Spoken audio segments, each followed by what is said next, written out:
Gabriel Figueroa. Hola, bienvenido a Alta Cultura, yo soy Luis Manuel Vargas Reyes. Si recibir más videos quieres, al final campanita y suscribirte debes. Contexto histórico. El pictorialismo es un movimiento fotográfico de pretensiones artísticas que se desarrolla a nivel mundial, aunque principalmente en Europa, Estados Unidos y Japón, entre finales de los años 1880 y el final de la Primera Guerra Mundial. El expresionismo, la época de oro del cine mexicano, Lázaro Cárdenas del Río. El cine negro, entendido como el género crítico al sistema consolidado en medio de la Segunda Guerra Mundial, en México poco consiguió afianzarse como tal. Es cierto que existieron proyectos simulando las características propias de este, como directores como Roberto Gabaldón, Alejandro Galindo, Julio Bracho o Juan Orol. Vida. Al tercer día de su nacimiento muere su madre a consecuencia del parto. Su padre, al no poder lidiar con la pérdida de su esposa, deja a Gabriel y a su hermano Roberto al cuidado de sus tías. Creció en un entorno familiar en que hubo escritores liberales, simpatizantes de diferentes caudillos revolucionarios y viudas empeñosas. Dilapidada su herencia por la mala administración de los albaceas, los hermanos Figueroa abandonaron sus estudios para ganarse la vida. A los 16 años comienza a interesarse por la fotografía gracias a José Guadalupe Velasco, luego se hace amigo de otros fotógrafos como Gilberto Martínez Solares y Raúl Martínez Solares, quienes posteriormente también se convertirían en cinefotógrafos. Cursó estudios de pintura en la Academia de San Carlos y de música en el Conservatorio Nacional. A los 20 años de edad aceptó su primer trabajo en un estudio fotográfico y desde entonces no se apartó jamás de la fotografía. Durante 5 años se ocupó de la producción retratística de varios estudios fotográficos en la Ciudad de México, incluyendo uno de su propiedad, en los que comenzó a descubrir las técnicas de iluminación, el encuadre y el retoque de imágenes, teniendo como referencia las fotografías del cine hollywoodense. Su lente capturó a un sinfín de estrellas pertenecientes al teatro y cine mexicano. Mucho de lo que aprendió en su formación como retratista de estudio, como el estilo pictorialista y el uso selectivo y preciso de la iluminación, denominado retrato a la Rembrandt, fue aplicado posteriormente en su trabajo cinematográfico, no solamente en sus arriesgados close-ups que acostumbraba a hacer a sus actores, sino en la meticulosa tarea de balancear el claroscuro, que habría de convertirse en una de las señas particulares de su estilo. A partir de los años 40 se convirtió en el camarógrafo habitual de Emilio "El Indio" Fernández, con el cual formó una mancuerna excepcional. En 1945, como secretario general de la sección de técnicos y manuales del STIC, CTM denuncia públicamente la corrupción dentro del gremio de los líderes sindicales de la CTM. Todas las secciones se unieron para formar el Sindicato de Trabajadores de la Producción Cinematográfica de la República Mexicana bajo la dirección de Mario Moreno Cantinflas, Jorge Negrete y Gabriel Figueroa. Obras. La cinefotografía es una rama de la cinematografía encargada de elegir la iluminación, el encuadre, los colores y la composición. Se compone de la foto óptica, que comprende los usos de distintos lentes, angulares, normales y telefotos. La fotomecánica, con obturaciones y aperturas de diafragma, y la fotoquímica, las distintas emulsiones de nitrato, mejor conocidas como película, y su proceso de revelado. En resumen, es la encargada de apresar las imágenes ideales para contar historias. Es uno de los oficios más sensuales en el cine. En eso, el experto Gabriel Figueroa. Entre sus numerosas cintas destacan María Candelaria, La Perla, Enamorados, La Malquerida, Maclovia, Río Escondido, Los Olvidados, El Rebozo de la Soledad, Simón del Desierto y Macario. Es difícil hacer una selección de sus mejores películas, ya que participó en más de 200. La prolífica carrera de Gabriel Figueroa abarca más de 50 años, durante los cuales trabajó como fotógrafo de retratos de estudio, fotoperiodista, responsable de iluminación, operador de cámara y director de fotografía. Se afirma que su estilo personal está estrechamente vinculado, estética y temáticamente, a la obra de maestros de la pintura mexicana como David Alfaro Siqueiros, José Clemente Orozco y Dr. Atul, Gerardo Murillo, de quienes fue amigo y discípulo. Además de la influencia de pintores europeos, Figueroa tuvo la inspiración del muralismo. Su obra apela al nacionalismo, identidad y memoria. A través de los close-up, Figueroa generó un profundo impacto psicológico en el desarrollo de la trama, explotó el recurso de forma personal e inteligente, haciendo a los actores iconos que entraran al imaginario del pueblo. Los paisajes se volvieron protagonistas en la fotografía de Figueroa, la majestuosidad de los volcanes, la fuerza de la flora, como los magueyes que acompañaban las representaciones de las batallas revolucionarias. En 1935, la empresa cinematográfica CLASA otorga a Figueroa una beca para Hollywood, donde tiene como maestro a Greg Toland, director de fotografía de Ciudadano Kane. Sus empeños en pro de la naciente industria cinematográfica mexicana datan de 1933. Su primer trabajo formal fue la fotografía de Allá en el Rancho Grande, comedia ranchera dirigida en 1938 por Fernando de Fuentes, que lo hizo merecedor de un premio en el Festival de Venecia. En pleno sexenio del general Lázaro Cárdenas, la cinta proyectaba señas identitarias, paisajes, costumbres, formas de hablar y vestuarios típicos que no correspondían a ningún contexto real, sino a la invención de un nuevo folclore mediático. Allí en el Rancho Grande fue suma y síntesis de corrientes literarias llegadas a México, como el sainete, revista musical, zarzuela, teatro de variedad, parodia costumbrista, teatro de género mexicano llevado a la pantalla con las características del nacionalismo mexicano de la Revolución, aunque despolitizado.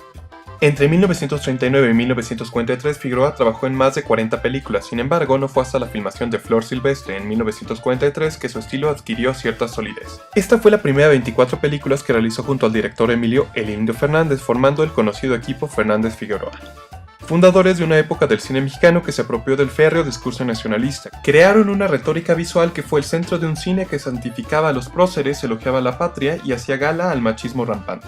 El binomio Fernández-Figueroa contó casi siempre con los mismos miembros, los actores Pedro Armendáriz, Dolores del Río y María Félix, el guionista Mauricio Magdaleno, Gloria Schumann como editora, la escenografía de Manuel Fontanals, Armando Valdés Pesa como vestuarista y Francisco Domínguez y Antonio Díaz Conde en la música. En 1945, fotografía La Perla, de Emilio Fernández. La película gana 3 premios internacionales de fotografía en la Muestra de Venecia en 1948, en el Festival de Madrid en 1949 y en el Golden Globe de los Hollywood Foreign Correspondents en 1949.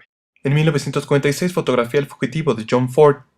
Gana el Premio Internacional de Fotografía del Festival de Cannes por María Candelaria, funda la primera Academia de Estudios Cinematográficos y la Academia de Ciencias y Artes Cinematográficas de México. Da su apoyo a la huelga en Hollywood de laboratorios y escenógrafos, ordenando a los laboratorios de México no procesar ningún material de Hollywood. En 1949 preside la asamblea que a propuesta de Pablo Neruda y Efraín Huerta se organiza en México en solidaridad con los cineastas de Hollywood despedidos de su trabajo y encarcelados por la Casa de Brujas macartista. También en 1950 la OEA, por medio de la Pan American Union, le organiza en Washington una exposición homenaje y es invitado a participar en el Festival Cinematográfico de Carlo Vivari, donde gana el premio a la fotografía por Pueblerina de Emilio Fernández. A comienzos de los años 50 viaja a Cuba para fotografiar una película sobre la vida de José Martí. En 1950 comienza su colaboración con Luis Buñuel haciendo la fotografía de Los Olvidados. Para 1955 se solidariza con el movimiento de la Sierra Madre de Fidel Castro. En 1959 es nombrado secretario del Consejo de Producción de Clasa Films Mundiales. En 1960, a petición de Angélica y Adriana Siqueiros, se entrevista en la cárcel con David Alfaro Siqueiros para interceder posteriormente en su favor ante el presidente López Mateos. En la película Macario se cubrieron cables de luz y teléfono para mostrar limpia la ciudad. En la escena final donde Macario es enjuiciado por la muerte, filmada en las grutas de Cacahuamilpa, se encendieron 3.000 velas. En 1964 es nominado para el Oscar de Hollywood por hacer la fotografía de La Noche de la Iguana de John Huston.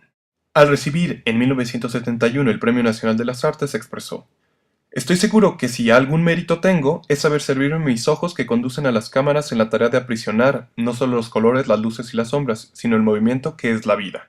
Continuó trabajando a lo largo de los años 70 en diversas producciones y a comienzos de los 80 se inició el proceso de ordenamiento y clasificación de los materiales de su archivo, formado por más de 18.500 filminas. En 1983 fotografía su última película Bajo el Volcán, de John Huston. Gabriel Figueroa se distinguía por capturar imágenes sumamente cuidadas, visualmente atractivas y con una fuerte carga poética.